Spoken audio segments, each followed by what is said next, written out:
ኢራናውያን በቦምብ ፍንዳታ ዘመቻ ወቅት የነበረውን ህይወት እንዲህ ይገልጻሉ። በቴህራን የምትኖር አንዲት ሴት ለቢቢሲ ፐርሻ እንደተናገሩት እሷና የ3 ዓመት ልጇ ቦምቡን ለማለፍ እየሞከርን ነው ብለዋል። ይህ የጦርነት ፍቅር አንዳንድ ሰዎች ያሏቸው እኔ ልቋቋመው የማልችለው ነገር ነው ስትል ወደ ከተማዋ ከደረሱ በኋላ ወደ ውጪ እንዳልወጡ ገልጻለች። ሌላ የቴህራን ነዋሪ በ40ዎቹ ዕድሜ ውስጥ የሚገኝ በኢራን ውስጥ ስለ ተራ ሰዎች ምንም ሚዲያ እንዳልዘገበ ይነግረናል። ምን እንግዳ ነገር እንደሆነ ታውቃለህ ይላል ይሄ ሰውዬ። ሚዲያዎች ስለ ጦርነቱ ብቻ ነው የሚያወሩት።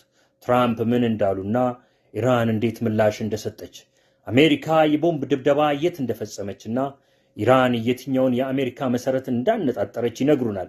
ሰዎች በራሳቸው የመኖሪያ ህንፃ ውስጥ በቦምብ ድብደባው እንዴት አብረው እንደሚፈርሱና እንደሚወድቁ በራሴ አይን እያየው ነው ይለናል።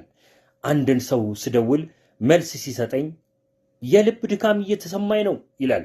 በኢስፋን የሚኖር አንድ ሰው ሁኔታው በእርግጥም በጣም አስፈሪ ሆኗል ይላል። ምክንያቱም F-35 አውሮፕላኖች ከተማዋን በአይኑ ሲዞሩ ማየት ይችላል። ይኸው የኢራን ሀገር የቴህራን ከተማ ነዋሪ የጦርነቱን የድብደባ ውጤት ሲገልጽ ያጎቴ ልጅና ሚስቱ በቴህራን ተገድለዋል።